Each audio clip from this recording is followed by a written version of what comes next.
कुरान मजीद की फ़ज़ाइल हर आयत की अगर फजीलत दें तो अल्लाह रब्बुल आलमीन ने हर आयत में बड़ी फ़जीलत और उसकी अहमियत रखी है। अब आयत कुरान मजीद बुरहान रशीद में आयतुल कुर्सी की क्या फ़जीलत है। हज़रत अबू हुरैरा रज़ियल्लाहु ताला अन्हु आप फरमाते नबी रहमत सल्लल्लाहु अलैहि वसल्लम ने मुझे एक जगह बिठाला कि जहाँ पर कुछ माल मौजूद था, तो हुजूर अलैहिस्सलाम ने मुझे वहाँ पर बिठा दिया। मैं रात को रखवाली कर रहा था। हजरत अबू हुरैरा फरमाते हैं मैंने रात को देखा कि एक शख्स आया कि वो माल को चुराने के लिए जैसे उसने लबों को भरा और भरकर वो जाने लगा, तो आप फरमाते हैं मैंने उसको पकड़ लिया। पकड़ने के बाद मैंने उसको रोका और मैंने कहा मैं तुझे नबी पाक अलैहिस्सलाम की बारगाह में लेके चलूंगा। उसने कहा मुझे हुजूर की बारगाह में ना ले चलो, मेरे छोटे छोटे बच्चे, मैं इसलिए तुम्हारा माल चुराने के लिए हाजिर हो गया, वरना मेरा दूसरा इरादा नहीं था। तो हजरत सय्यदुना अबू हुरैरा रज़ियल्लाहु ताला अन्हु से माफी चाही तो आपने माफ कर दिया। नबी पाक अलैहिस्सलाम की बारगाह में जब हजरत अबू हुरैरा सुबह पहुंचे, हुजूर अलैहिस्सलाम ने खुद पूछा ए अबू हुरैरा जो रात को चोर आया था उसके बारे में तुम्हारा क्या ख्याल है।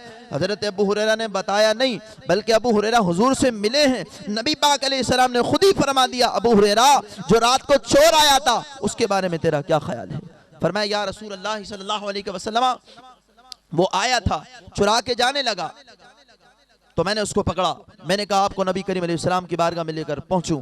उसने कहा मेरे छोटे बच्चे हैं, मेरा इरादा चोरी का नहीं था, मेरे बाल बच्चे हैं, मैं मोहताज हूं, तो मैंने या रसूलल्लाह इसलिए छोड़ दिया।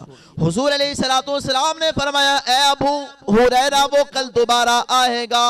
नबी पाक अलैहिस्सलाम के फरमान के बाद हजरत अबू हुरैरा दोबारा वहीं पर तशरीफ फरमाते, रात को दोबारा वो चोर आया, वो दोबारा माल चुराने लगा। हजरत अबू हुरैरा ने जब उसको पकड़ लिया और कहा आज तो मैं तुझे नबी पाक अलैहिस्सलाम की बारगाह में लेके जाऊंगा। उसने कहा ना ना मुझे ना लेके जाए, मैं मोहताज हूं, मेरे छोटे छोटे बच्चे, मैं इसलिए यहाँ पर हाजिर हुआ, वरना मेरा कोई दूसरा इरादा नहीं था। हजरत अबू हुरैरा को उस पर रहम आया, आपने दोबारा छोड़ दिया। सुबह नबी पाक अलैहिस्सलाम की बारगाह में पहुंचे। नबी पाक अलैहिस्सलाम ने पूछा ए अबू हुरैरा रात को जो चोर आया था उसके बारे में तुम्हारा क्या ख्याल है। तो आपने फरमाया या रसूलल्लाह वो चोर आया था, उसने कहा मेरे बच्चे छोटे हैं, मैं मोहताज हूं, या रसूलल्लाह मुझे उस पर रहम आया, मैंने उसको छोड़ दिया। हुजूर अलैहिस्सलाम ने फरमाया अबू हुरैरा वो फिर आएगा, वो फिर आएगा। तो तीसरी रात को फिर वो चोर आया। हजरत अबू हुरैरा रज़ियल्लाहु ताला ने उसको दोबारा पकड़ा और कहा ऐ बंदे आने वाले, मैं अब तुझे नहीं छोड़ूंगा, तू तीसरी मर्तबा भी चोरी के लिए यहाँ पर हाजिर हुआ। ये अल मुख्तसर ये कि उसको हुजूर अलैहिस्सलाम की बारगाह में मैं तुझे लेकर जाऊंगा। उसने कहा मुझे हुजूर की बारगाह में ना लेके जा, मैं तुझे से कलमात बताता हूँ कि तू मुझे छोड़ दे, तू मुझे छोड़ देगा तो मैं तुझे कलमात बताऊंगा। फरमाया बता। उसने कहा जो शख्स भी रात को आयतुल कुर्सी पढ़ेगा, फरमाया कि वो अल्लाह ताला की रहमत में हो जाएगा, और जो शख्स भी आयतुल कुर्सी पढ़ेगा तो वो शख्स उसके घर में शैतान दाखिल नहीं होगा, उसके माल को नुकसान नहीं होगा। तो कुरान मजीद की ये आयत करीमा भी है कि जिसके बारे में हुजूर अलैहिस्सलाम ने फिर आगे क्या फरमाया। फरमाया अबू हुरैरा बंदा था खबीस लेकिन बात अच्छी कर गया, जानते हो वो कौन था।